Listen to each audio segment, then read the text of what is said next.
zvinoita here kuzosungisawo sekuru naiko? Kuminyana kunoita nyaya yacho kunogona kuita kuti uyu ari kutoita kuti mhuri iwane renti nechikafu ndiye futi aabuse.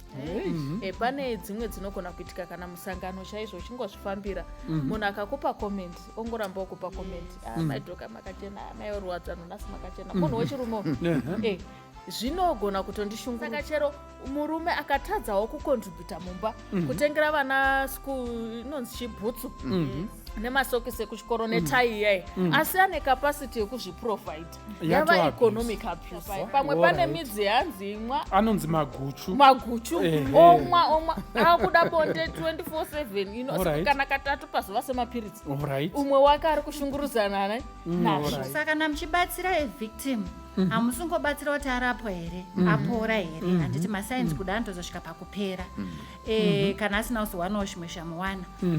Hamusi kutarisa kuti awana counseling here. Handiti kai maybe inozopodza kuti no, you are a victim my dear, this is what happened. Kune counseling dzinofanira kuti dziitwe kune vanhu vanenge vasanganikanawo neabuse iyoyi.